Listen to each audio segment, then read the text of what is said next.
Let's see, you're Walter Knott? Yes, I'm Knott. Oh. You're Knott, did you say? Knott, yes. Well, we're making pretty good time. We're making 3 knots an hour here. I guess you're pretty sick of that joke, huh? Yes, I've heard it before. Mm-hmm. Well, you'll hear it again if you hang around here. Your melody to me. If you want me to leave, I'll walk away. Welcome to a very special episode of Knott's Fairy Tales. In this episode, we show you the first half of The Family Built a Mountain. This is a very special movie that Walter Knott himself had commissioned about the Berry Farm, what they were trying to do there to save Western history, and why they were building a mountain in the middle of the farm. We heard about this movie many, many years ago, but we never thought we would ever get a chance to see it. And now, Knott's Fairy Tales very, very proudly presents Part 1 of A Family Builds a Mountain. Welcome to Knott's Berry Farm, friends. Welcome to Knott's Fairy Tales. You are approaching a moving ramp. When the ride operator asks you to board your car, please look down and step carefully onto the ramp.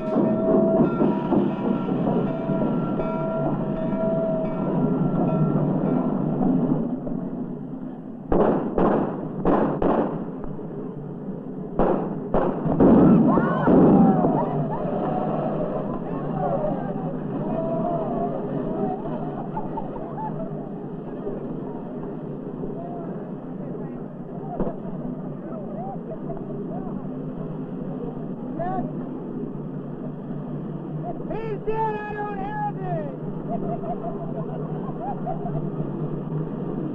The only big guns are bleeding about 8 feet, to find Bob.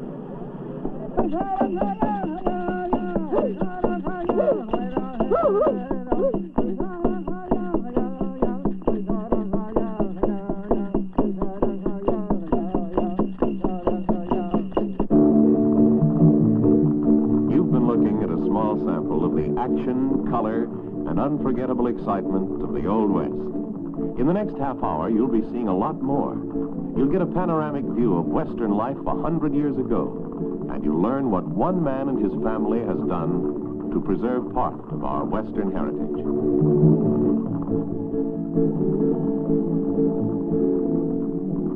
This is a simple story about a young married couple who started this little roadside berry stand way back in 1920. Walter and Cordelia Knott began with nothing.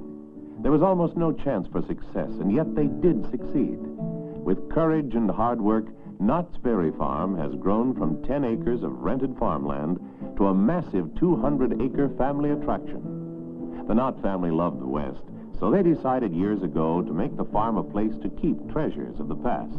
This ghost town was brought here and added to building by building from abandoned gold rush towns all over California. The town and every exhibit in it are faithfully authentic. Old Betsy here was rescued from the Mojave Desert.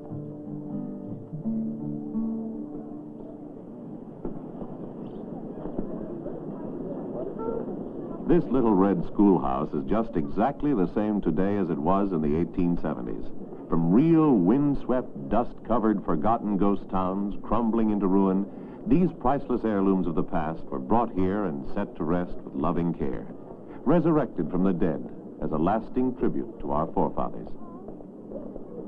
In these surroundings, a little imagination can take almost anyone back in time, back through thousands of yesterdays, to the roaring, robust bonanza days more than 100 years ago.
when Jim Marshall discovered a few flakes of yellow gold in the tail race of Sutter's Mill, he triggered the greatest gold rush mankind has ever seen.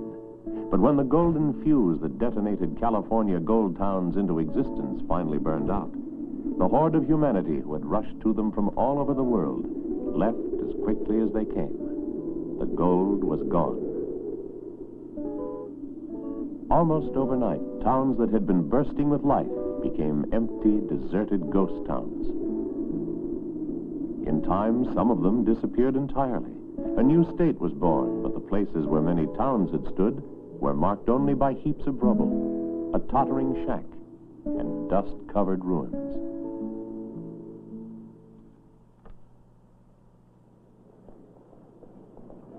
That's why the Knott family took on the imposing task of searching the West for buildings and relics. From abandoned towns and deserted mine shafts, they brought their precious discoveries here and built this town. Future generations will come here to look at the past, to touch it, and to walk through this town that once lived, then died to become a deserted ghost town. Now it lives again, this time forever. The great stampede for gold in 1849 was one of the most exciting moments in history. Visitors to the farm loved the thrill of panning for real gold, but very few have any idea what the inside of a real gold mine looks like. So the Knott family rolled up their collective sleeves and went to work again. This is the result, the Calico gold mine. This unusual gold mine was a big undertaking. A mountain had to be built to bring this newest addition to the many attractions at Knott's Berry Farm. It is the only one of its kind, and while the Calico mine is designed for fun, anyone riding through it will encounter the sights and sounds to be found in a trip beneath the surface of the earth. In the depths of the Calico mine are authentic reproductions of early mining techniques used in the real mines of the Comstock. Every detail is authentic. This donkey engine is just like the real thing. The passengers ride in 5 wooden planked mine cars strung out behind the engine. Our engineer on this trip will be Bud Hurlbut, a man who knows a lot about the history of mining and who played an important part in designing and building the Calico. The mine cars are loaded, and away we go.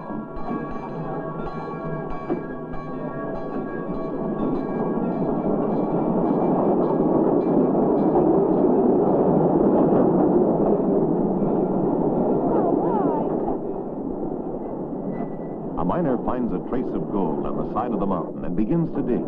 As he follows the vein into the mountain, his strike becomes a mine. This entry tunnel has been shored up to keep rocks and shale from falling on the miners. Remember, the men who dig tunnels like this were following a vein of gold, so when the vein turned, the tunnel turned also. As miners followed the elusive yellow gold, it wasn't unusual for their tunnel to break suddenly through a crust into an underground cavern, like this one.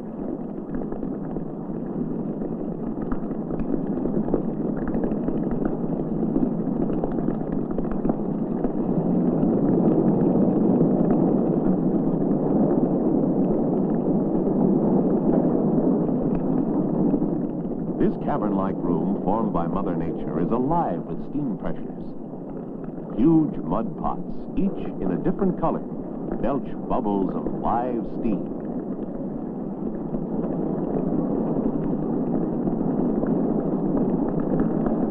This natural display, with its magnificent colors of red, blue, green, and amber, is truly breathtaking. But to the miners, this live steam is only another source of possible danger.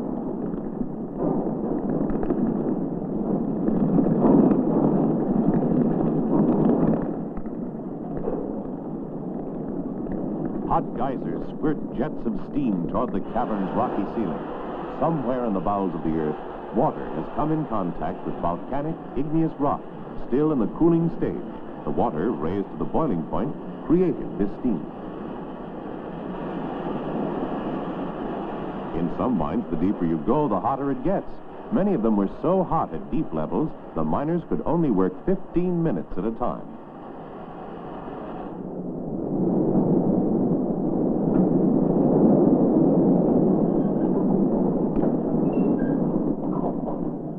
elevators carried men and equipment up and down between the different levels.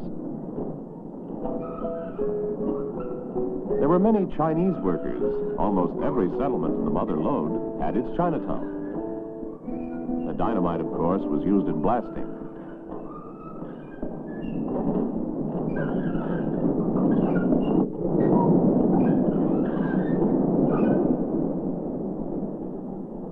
As our train takes us even deeper, we approach one of the most important digging locations in any gold mine. This is the very heart of the mine. It's called a glory hole.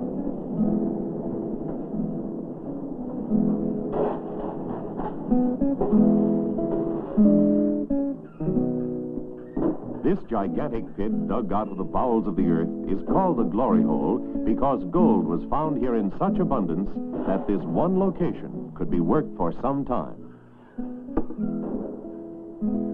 In pits like this, men of every nationality worked unbelievably hard, under the baleful, ever-watchful eye of the gang boss. When all else was equal, the man in charge was usually the man who could outfight anyone else in the crew. These three miners are cutting heavy timbers for shoring up some of the new shafts and working ledges as the glory hole keeps increasing in size. Miners like these work long hours. Very often in the winter months, they might never see the light of day.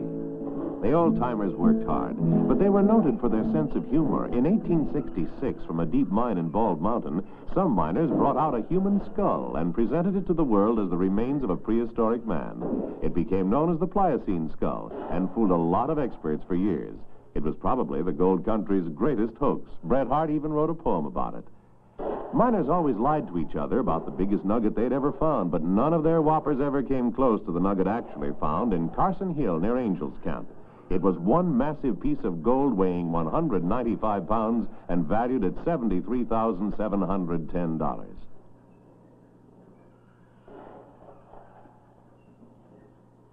In any mine, the glory hole was always a beehive of activity. A visitor could stand in one place and be able to see many different phases of gold mining. Some of the ore was dug right up with a shovel, loaded into one of Studebaker's famous wheelbarrows, and then was taken out of the mine to be processed. Knott's Berry Tales would like to thank the OC Archives for preserving this footage so well. Stay tuned for part 2. And like and subscribe to support this nonsense, of course.